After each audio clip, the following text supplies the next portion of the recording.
জাতীয় নাগরিক party NCP যে দল জন্ম নিয়েছিল নতুন রাজনীতি, স্বচ্ছতা আর বিকল্প রাজনৈতিক বন্দোবস্তের প্রতিশ্রুতি নিয়ে, আজ সেই দলই নিজের অস্তিত্ব সংকটে। মাত্র কয়েকদিনের ব্যবধানে ৯ জন কেন্দ্রীয় নেতার পদত্যাগ। জামায়াতের নেতৃত্বাধীন জোটে যোগ দিয়ে এনসিপি কি নিজের পথ হারালো? জামায়াত ইসলামী নেতৃত্বাধীন নতুন ১০ দলীয় জোটে যোগদানের সিদ্ধান্ত এনসিপির ভেতরে যে বিস্ফোরণ ঘটাবে তা হয়তো নেতৃত্ব বুঝতে পারেনি। ২৮ ডিসেম্বর জাতীয় প্রেস ক্লাবে জোট ঘোষণার পরপরই শুরু হয় একের পর এক পদত্যাগ। এটা আর সাধারণ দলীয় অস্থিরতা নয়, এটা আদর্শিক বিদ্রোহ।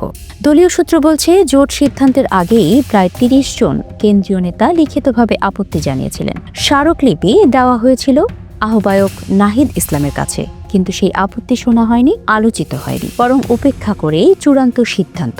এখানেই জন্ম নেয় প্রশ্ন, এ কি নতুন রাজনীতি? পদত্যাগকারী নেতাদের বক্তব্য বিশ্লেষণ করলে একটি অভিন্ন চিত্র স্পষ্ট হয়। ১. সিদ্ধান্ত গ্রহণে স্বচ্ছতা ও গণতান্ত্রিক অনুশীলনের ঘাটতি। ২. নতুন রাজনীতির নামে পুরনো রাজনৈতিক শক্তির সঙ্গে আপোষ। ৩. এনসিপিকে একটি স্বতন্ত্র, মধ্যপন্থী ও আত্মনির্ভরশীল রাজনৈতিক শক্তি হিসেবে গড়ে তোলার সম্ভাবনার অবসান। মীর আরশাদুল হক, তাসনুভা জাবিন, খালেদ সাইফুল্লাহ, আরিফ সোহেল, মুশফিক উস-সালেহীন কিংবা খান মোহাম্মদ মুরসালিন সবাই ভিন্ন সময়ে ভিন্ন ভাষায় একই অভিযোগ করেছেন।